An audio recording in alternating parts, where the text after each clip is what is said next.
আসসালামু আলাইকুম প্রিয় দর্শক, সবাই কেমন আছেন? আশা করি সবাই ভালো আছেন। আলহামদুলিল্লাহ আমিও ভালো আছি।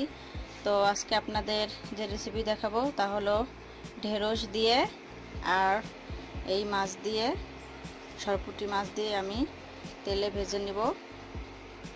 আমি দুটো একসাথে ভেজে মাখা মাখা করে রান্না করব। তো আমি চুলায় প্যান উঠাই দিয়ে গরম করতেছি। এখন আমি এর মধ্যে তেল দিয়ে দেব।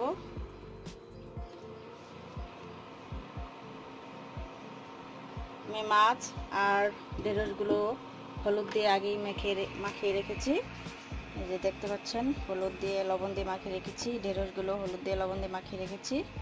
তো এখন আমি তেল দিয়ে দিলাম। তেল গরম হয়ে গেলে আমি মাছগুলো দিয়ে দিব।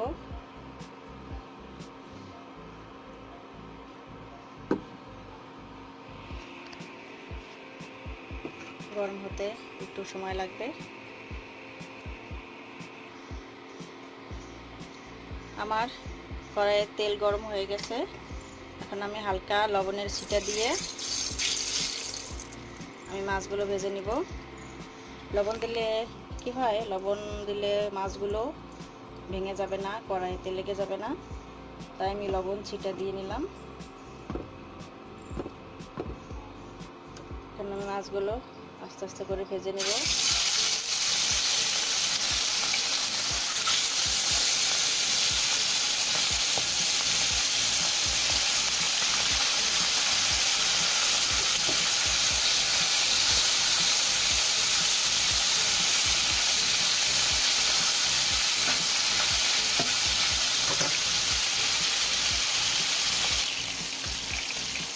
মাছের নিচের পিঠ ভাজা হয়ে গেছে।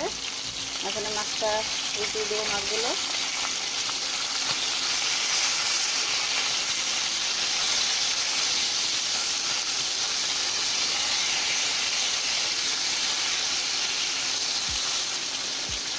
মাছগুলো উল্টিয়ে দিলাম। আমি পাশে কয়েকটা ঢেঁড়স দিয়েছিলাম।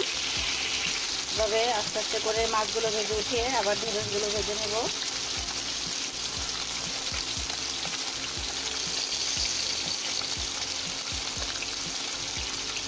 মাছগুলো ভাজা শেষ। এখন আমি নামিয়ে ফেলবো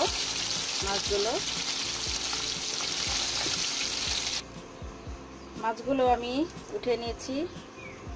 এখন আমি আরো ঢেঁড়স একসাথে ভেজে নিব।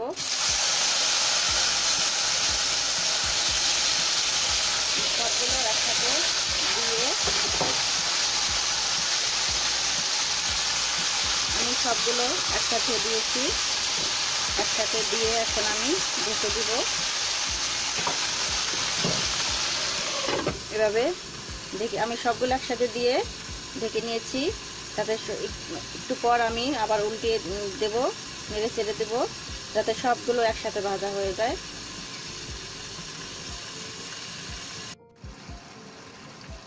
এখন আমি উঠিয়ে আবার উল্টিয়ে পাল্টিয়ে দেব। দেখতে পাচ্ছেন কিছু যে এখানে ভাজা হয়েছে।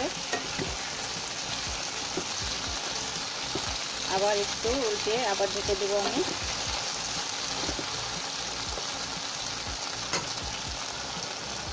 আবার ঢেকে দেব।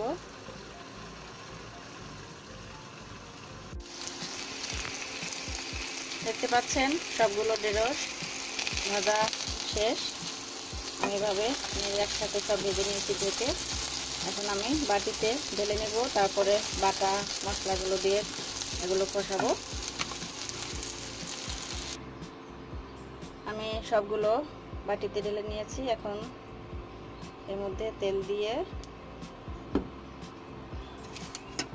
পেঁয়াজ কাটা দিয়ে দিলাম।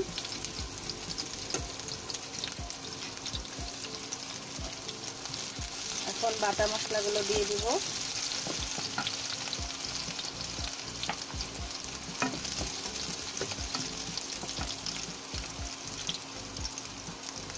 পেঁয়াজ বাটা,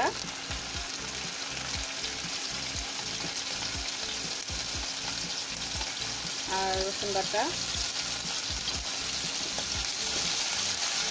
এখানে আর কোনো মশলা দেওয়া হবে না, শুধু পেঁয়াজ বাটা আর রসুন বাটাই দিব। একটু পানি দিয়ে দিই।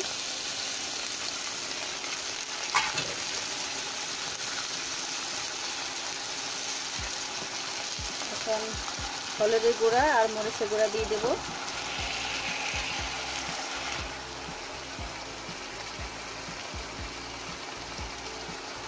হলুদের গুঁড়া, মরিচের গুঁড়া আর একটু লবণ দিব।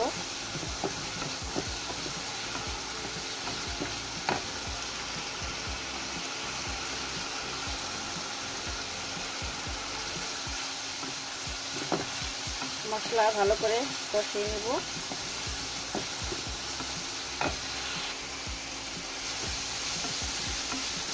আমার কষানো প্রায় শেষ।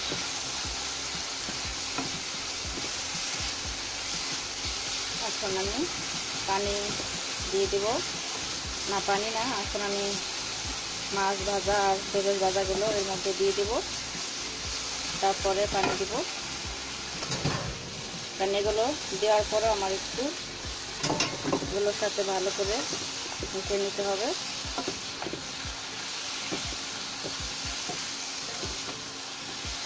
এখন আমি পানি দিয়ে দেবো।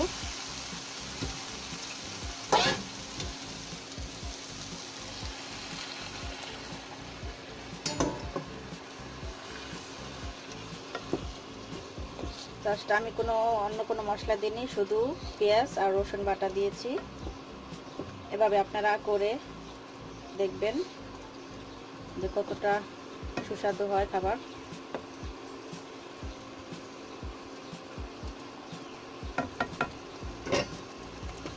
এখন আমি ঢেকে দিব। ঢেকে কিছুক্ষণ এভাবে রান্না করব, তারপর হয়ে গেলে বাটিতে বেড়ে নেব। এখন আমি ঢাকনাটা খুলে দেখব। দেখতে পাচ্ছেন হয়ে গেছে আমার রান্না।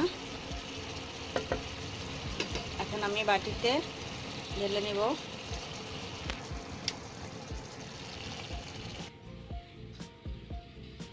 তো দর্শক, এই হলো আমার ঢেঁড়স দিয়ে সরবটি মাছ দিয়ে ভাজা। তো আপনারা যদি রেসিপিটি ভালো লাগে তাহলে অবশ্যই বাসায় ট্রাই করে দেখবেন, ভালো লাগবে। আপনারা যদি আমার ভিডিও দেখতে চান তাহলে অবশ্যই সাবস্ক্রাইব করে পাশে থাকা বেল বাটন অন করে দিতে হবে, তাহলে আমার পরবর্তী ভিডিওগুলো পেয়ে যাবেন। আর ভালো লাগলে লাইক করবেন, শেয়ার করে দিবেন আর কমেন্ট করে অবশ্যই আমাকে জানিয়ে দিবেন কেমন হলো। আর আপনাদের যদি অন্য কোনো রেসিপি বা কোনো শেখা, অবশ্যই কারোর মধ্যে অনেক রেসিপি জানা আছে, আমাকে কমেন্ট করে জানিয়ে দিবেন। আমি ইনশাল্লাহ আপনাদের মতো করে রেসিপি তৈরি করে দেখাবো, দর্শকের মাঝে তুলে ধরবো। তো আজ এই পর্যন্তই। সবাই ভালো থাকবেন, সুস্থ থাকবেন। আল্লাহ হাফেজ।